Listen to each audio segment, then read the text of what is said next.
Ela recusou a venda que lhe foi oferecida. Olhou diretamente para os 12 soldados do pelotão de fuzilamento, homens que haviam lutado nas trincheiras da Primeira Guerra Mundial. Por um breve momento, ela era novamente a performer, no centro do palco, com todos os olhos sobre ela.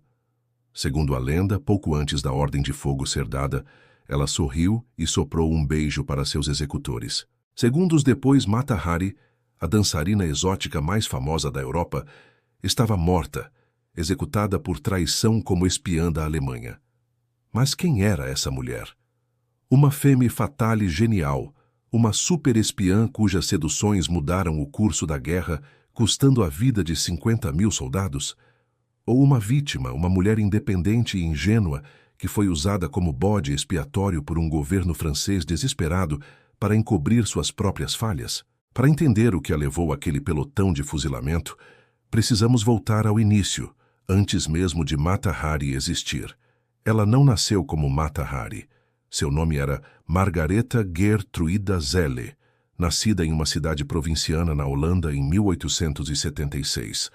Sua juventude foi marcada por tragédias familiares e, buscando uma saída, ela respondeu a um anúncio de jornal de um oficial do exército holandês que procurava uma esposa. O casamento foi um desastre. Ela se mudou com ele para as Índias Orientais Holandesas, a atual Indonésia, onde sofreu com um marido abusivo e alcoólatra e com a morte de um de seus filhos. Desiludida e sem dinheiro, Margareta abandonou tudo e fugiu para o único lugar onde uma mulher poderia se reinventar completamente: Paris.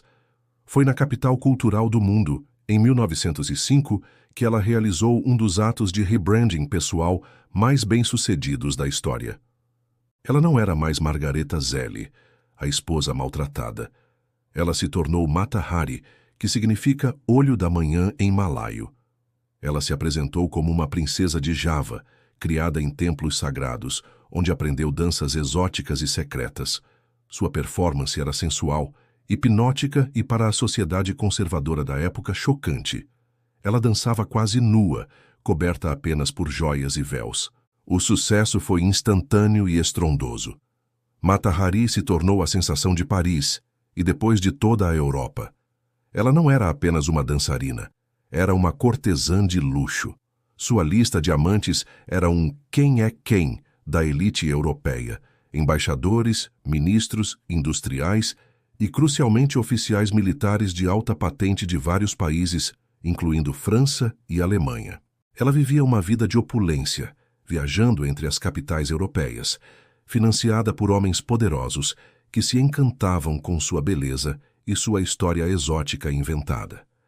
Em 1914, o mundo idílico de Mata Hari desabou com o início da Primeira Guerra Mundial.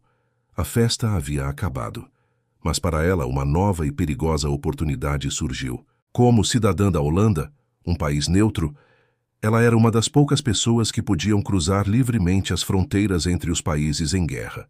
Seus contatos internacionais e seu acesso a homens em posições de poder a tornaram uma candidata óbvia para os serviços de inteligência. Foi a Alemanha que a abordou primeiro. Em 1915, um cônsul alemão em Haia ofereceu a Mata Hari 20.000 francos, uma quantia enorme, para que ela usasse seus contatos em Paris para coletar informações para a Alemanha. As evidências sugerem que ela aceitou o dinheiro. Sua vida de luxo era cara. Mas o que ela fez a seguir é o centro do debate. Ela teria coletado informações triviais, fofocas de salão, nada de valor militar real. Para os alemães, ela se tornou a agente de codinome H21. Enquanto isso, na França, o Bureau de Contra-Espionagem, liderado pelo capitão Georges Ladoux, já a vigiava. Eles desconfiavam de suas viagens e de seus amantes alemães.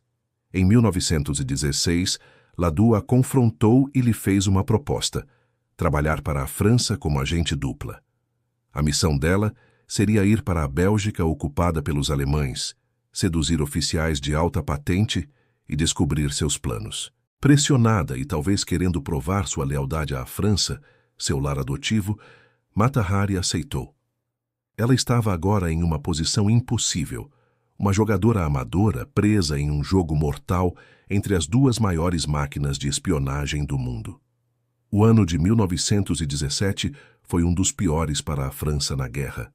As ofensivas fracassavam, as baixas eram catastróficas e motins estavam se espalhando pelo exército. O moral da nação estava no chão.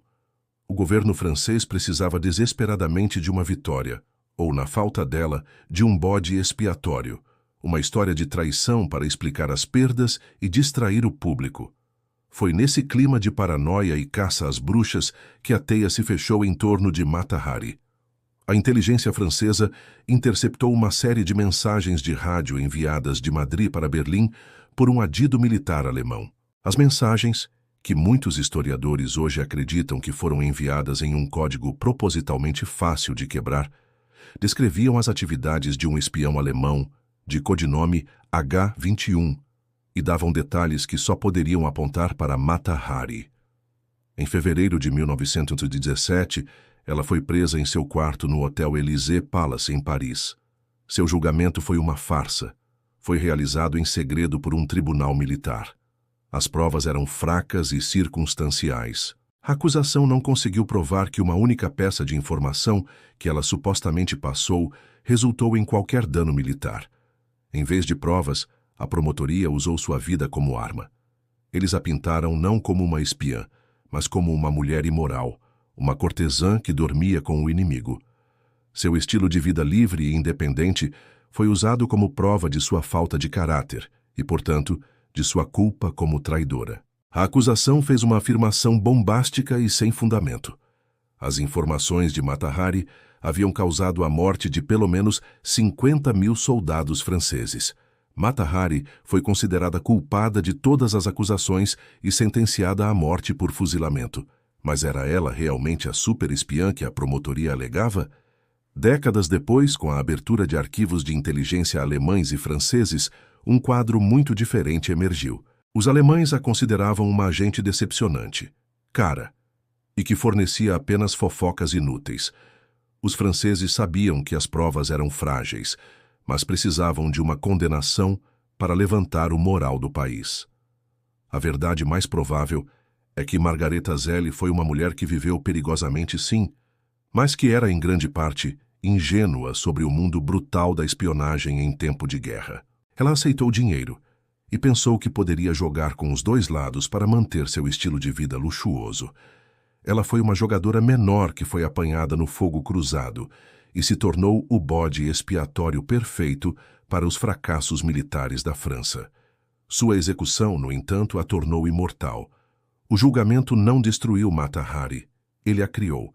A execução transformou uma cortesã e dançarina de segunda categoria na maior femme fatale da história da espionagem. O mito que a França criou para seus próprios fins se tornou muito mais poderoso e duradouro do que a mulher real jamais foi.